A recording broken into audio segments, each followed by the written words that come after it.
Hey everybody, it's Lon Seidman. Time for another unboxing. This came in free of charge from Google. This is the Pixel 3a. They are not paying for this unboxing, nor are they reviewing or approving it before it gets posted, and all of the opinions are my own. We're going to have a full review of this on my main channel at lon.tv, so look out for that in the next couple of days. So this is a lower cost Pixel phone from Google. And this one, I think it starts around $399, and it doesn't have all the features of the main Pixel phone that we are very much familiar with by now, but it has the same camera, and it has fewer compromises than most mid-range phones do. And we're going to be looking at some of those features when I go ahead and do my review. I was very eager to try this one out. The display looks really nice on it, actually. It's got a nice feel for it for a $399 phone. So far, so good, but we've got a lot of work to do on it. Pretty lightweight also.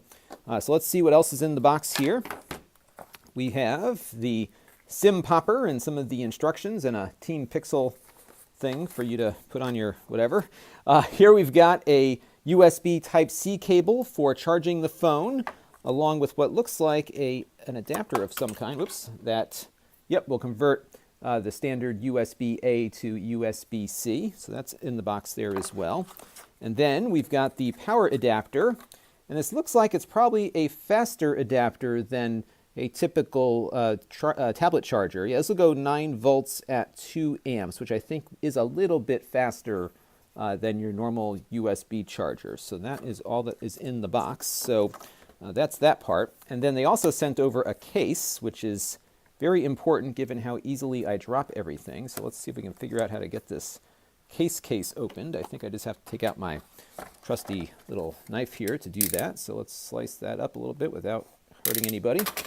And let's see what the case looks like. This is a fabric case. Kind of feels similar to one of my Google Home Hub devices. A nice feel to it. It's got a little plush area in there, and it's got a little Pixel 3a in there as well. Let's slide that in. Fits very nicely there, and that is it. So we're going to get to work on this phone, and we should have something up in the next couple of days with a full review, so you can get a take as to what my take is on it. I'm eager to try out the camera because it does very well in low light from what I've seen from the Pixel 3 reviews out there. Now again, this is a step below the Pixel 3 in most of its features, but not the camera. It is the same camera, and it's got a headphone jack too. How about that? All right, more to come. Be sure to tune into lon.tv, and we'll have a review up as soon as we get it ready. Talk to you soon. This channel is brought to you by the lon.tv supporters, including gold-level supporters, the Four Guys with Quarters podcast, Tom Albrecht, and Kalyan Kumar. If you want to help the channel, you can by contributing as little as $1 a month.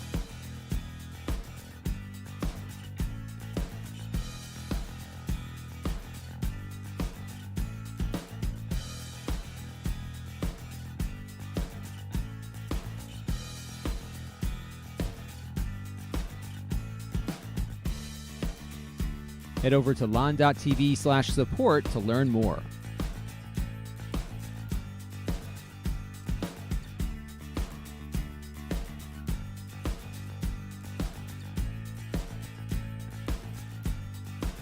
And don't forget to subscribe. Visit lon.tv/s.